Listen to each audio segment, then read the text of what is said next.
Halo Sinekrip, balik lagi sama gue Rashid Hari yang kali ini bakalan ngomongin salah satu film yang baru tayang di bioskop kemarin.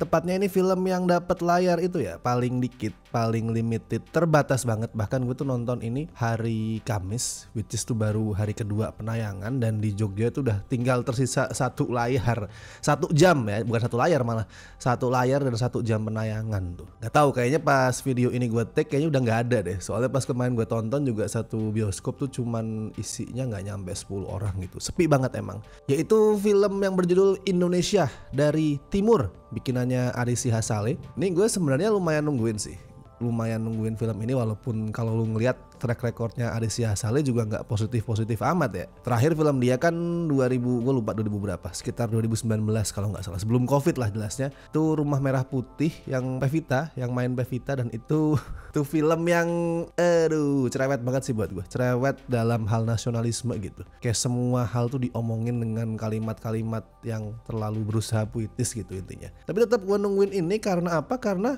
Indonesia dari Timur ini punya dua hal yang jarang banget diangkat sama film kita. Yang pertama itu adalah soal bola, dan yang kedua soal Papua. Kalau soal Papua emang sih, karena ya lu tau lah film kita tuh kan masih Jawa sentris gitu ya, sangat-sangat Jawa sentris, bahkan sebenarnya Jawa Tengah dan Jakarta sentris sih lebih tepatnya. Tapi yang agak lucu nih, agak gimana gitu tuh adalah film bola jarang ada. Soalnya gini loh, ini kan Indonesia tuh negara yang sama seluruh dunia nih ya, itu udah diakuin sefanatik apa penontonnya, sefanatik apa rakyatnya sama bola. Orang luar negeri udah pada tahu gilanya tuh gimana orang Indonesia sama bola gitu. Pemain Indonesia gabung ke tim ke tim manapun di luar negeri gitu lah, ke tim Korea, ke tim Jepang, langsung followernya naik berkali-kali lipat gitu. Tapi somehow filmnya masih jarang gitu, film soal bola masih jarang. Yang sebenarnya kalau gue mau berusaha memahami pemikiran para produser, gue paham, karena begitu ada film bola yang nonton juga nggak banyak-banyak amat gitu, boro-boro sejuta deh, 500-600 ribu aja nggak nyampe.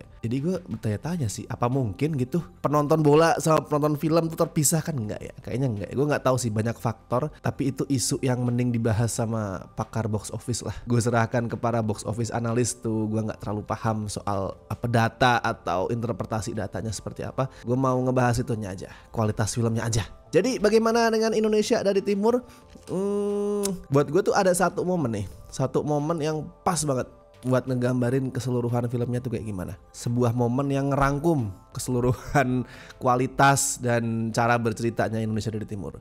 Itu adalah di sekitar 30 menit terakhir, setengah jam terakhir gitu. Terus karakternya itu akhirnya mau debut di pertandingan liga tuh. Setelah sekian lama nunggu, akhirnya mereka mau melakoni pertandingan liga pertama. Nah, tapi beberapa menit sebelum kick off mendadak tuh ada masalah yang gak ada hubungannya sama bola, masalah non teknis, masalah di luar persoalan lapangan. Ya keseluruhan filmnya kayak gitu. Indonesia dari Timur nih adalah film soal bola yang pelit ngasih adegan main bola, karena dia tuh terlalu sibuk ngomongin ngeributin masalah di luar bola. Jadi gue kayak, ini film bola yang persentase adegan nendang bolanya tuh dikit banget.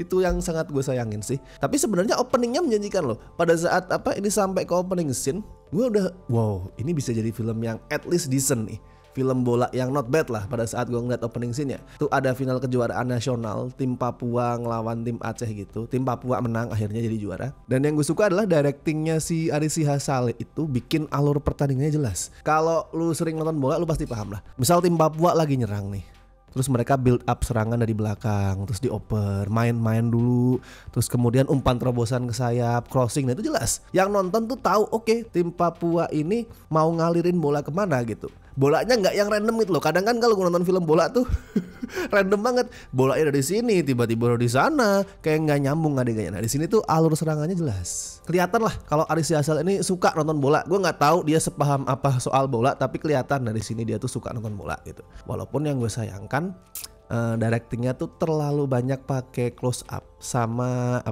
pemotongan, quick cut gitu, adegan yang dipotong cepet gitu, kayak film action lah, film action Hollywood. Tuh sebenarnya tuh pengen bikin kesan pertandingannya intens ya, di cut dengan cepet, terus close up biar bolanya tuh kelihatan jelas, tuh maksudnya kan biar lebih intens.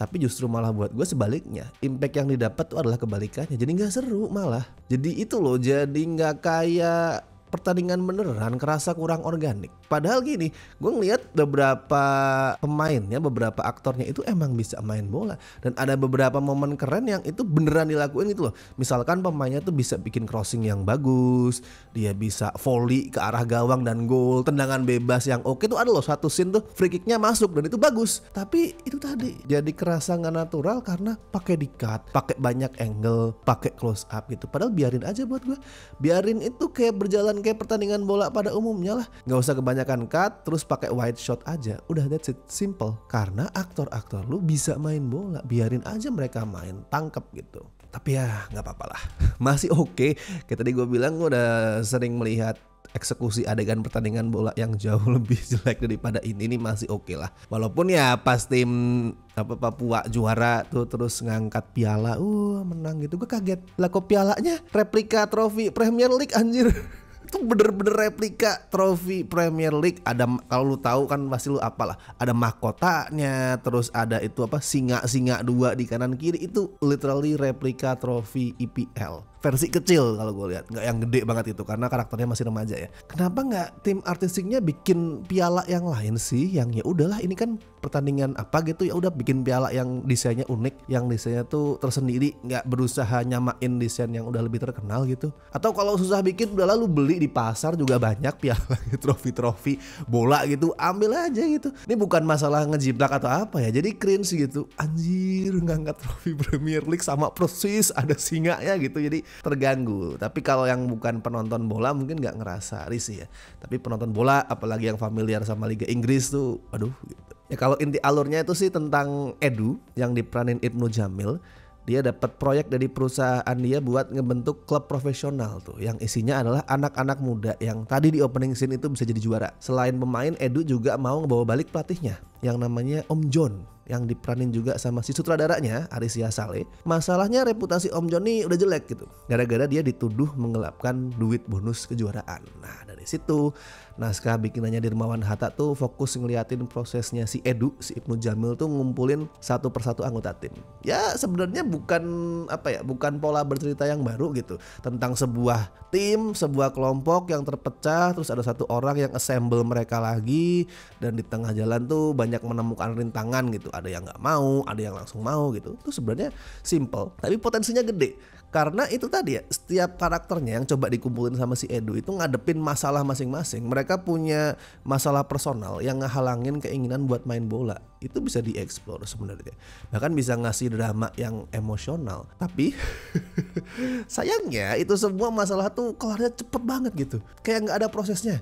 Kita diajak nyamperin karakternya satu demi satu, semua, nggak semua sih, hampir semua tuh kita disamperin, tapi rasanya kayak numpang lewat doang gitu. Nggak kayak lu bertamu di rumah orang tuh ngobrol dulu gitu, rasanya nggak kayak gitu. Kayak udah lu bertamu ke rumah orang, assalamualaikum gitu, langsung pulang lagi gitu, numpang lewat doang. Misal kayak gini, oh si A tuh nggak bisa main bola karena harus ngebantu emaknya, keluarganya cari duit gitu. Nah itu kan masalah yang ya simple, klise, tapi lumayan pelik gitu kalau lu explore. Dari sini nggak nyampe 5 menit lah, nggak nyampe 5 menit Edu datang, speak dikit tuh si Edu, si Ibnu Jamil, kelar itu masalah. Masalah apapun ya, masalah si anak itu ekonomi ngebantuin orang tuanya, masalah si anak itu sakit hati sama si Om John si pelatihnya, masalah si anak itu terikat sesuatu adat gitu, tuh kelar dengan cepet. 5-10 menit dan gitu. Si Edu speak-nya jago gitu. Untung Ibnu Jamil nih mainnya oke. Karena dia kan ya sebenarnya aktor yang not bad lah, aktor yang lumayan dia tuh. Walaupun gue agak kurang srek gitu sama keputusan buat milih doi, milih Ibnu Jamil, which is dia tuh orang Jakarta ya. Orang Jakarta tulen buat meranin warga lokal. Kalau lu beneran mau ngangkat Papua secara otentik, ya pilih aktor lokal. Gue paham perspektif ini film harus punya bintang, harus punya nama besar untuk ngangkat pendapatan filmnya, cuman kayak agak berlawanan gitu sama tujuan yang digembar-gemborin. Ini mau ngangkat Papua tapi yang meranin protagonisnya yang konon orang sana malah bukan orang Papua gitu. Tapi ya tadilah, at least aktingnya Ibnu Jamil solid, walaupun naskahnya tuh nggak bisa nungguin kepedulian gua ke si Edu sih. Karakter journey-nya tuh nggak ada gitu. Biasanya tuh kan ada ya karakter journey kayak gitu, ada nih yang ngumpulin anak-anak, ngumpulin tim gitu. Misalkan dia tuh dulu pelatih yang terkenal terus jadi alkoholik gitu misalnya kan, tipe-tipenya gitu tuh kalau film olahraga tuh. Dia jatuh karirnya jadi alkoholik terus berusaha menebus dosa gitu. Nah di sini nggak ada. Si Edu tuh nggak punya luka buat disembuhin, dia nggak punya dosa yang harus ditebus atau cita-cita tinggi yang selama ini udah bikin dia jatuh bangun tuh, dia nggak punya semua itu.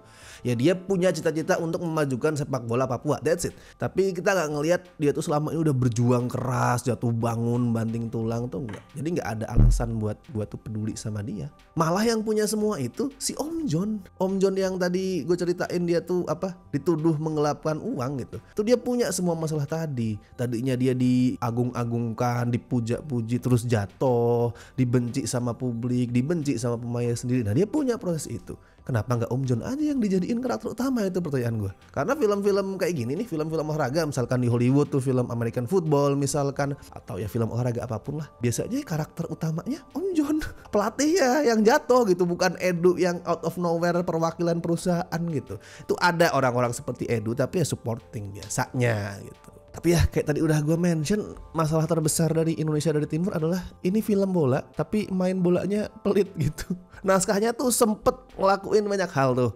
Di durasinya yang hampir 2 jam, which is tuh gak dikit ya. Naskahnya tuh sempet ngomongin soal bisnis korup, terus sempet juga ngasih suplot ayah anak ke si Edu dan putrinya yang itu tuh miskin eksplorasi, cuman diliatin anaknya tuh nongkrong sama dancer-dancer jalanan, terus tiba-tiba kelar masalahnya. Udah gak dieksplor tiba-tiba kelar gitu. Terus naskahnya bahkan sempat juga ini nih, sempetnya nyelipin ideologi politik si sutradaranya, si Ali Sihasali ini. Jadi si Ari ini kan ya lu cek sendirilah dia politiknya tuh di kubu mana, tapi intinya di sini tuh dia kayak berusaha itu loh membenarkan soal pemekaran provinsi Papua yang kemarin sempat juga rame diomongin tuh. Nih gue bukan mau ngomongin soal itu bener atau enggaknya ya, pemekaran provinsi dan lain-lain tuh urusan lain, tuh urusan politik. Tapi itu nggak perlu ada, dan naskahnya masukin itu, sempatnya masukin itu, tapi dia malah nggak sempat buat masukin adegan bola yang itu lebih signifikan, lebih penting. Poinnya adalah lu sempat masukin hal-hal politis, tapi lu nggak sempat masukin adegan bola yang lebih banyak. Adegan bolanya tuh nggak usah pertandingan deh, boro-boro pertandingan, latihan, training montage yang itu tuh jadi kewajiban ada di film olahraga aja dikit banget, dan dieksekusi ala kadarnya gitu, kayak udah numpang lewat sama kayak konfliknya lah. Dan masih banyak, kalau mau gue jelasin sampai kelar tuh masih banyak kekurangan narasi di film ini.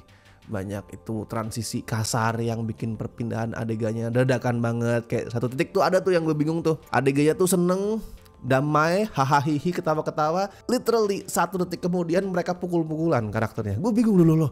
Ini mereka tadi damai, tiba-tiba pukul-pukulan terus saling misuh gitu, ada apa gitu? Nggak ada transisinya, nggak ada jembatannya. Itu beberapa kali terjadi. Entah gue nggak tahu apakah lupa di shot adegannya, atau lupa diedit, atau emang skripnya nggak jago ngasih bridging, itu gue nggak tahu. Tapi banyak banget yang kasar. Terus endingnya, konklusinya yang sangat-sangat tidak konklusif. Kesannya tuh bukan ini film kelar karena emang udah selesai semua masalahnya, udah selesai narasinya, tapi kayak ini film kelar karena penulisnya udah nggak tahu lagi mesti nulis apa. Tapi at least gue apresiasi gimana film ini mau nyeritain soal Papua, ngangkat soal talenta muda Papua. Ini perlu lebih banyak film-film kayak gini, itu gue akuin, dan part itu gue apresiasi lah. Jadi kalau skor buat Indonesia dari Timur ya gue kasih 5 dari 10. Kalau misalkan lu masih mau nonton ya silahkan, gak usah berharap terlalu tinggi, gak usah berharap ini Garuda di dadaku atau tendangan dari langit atau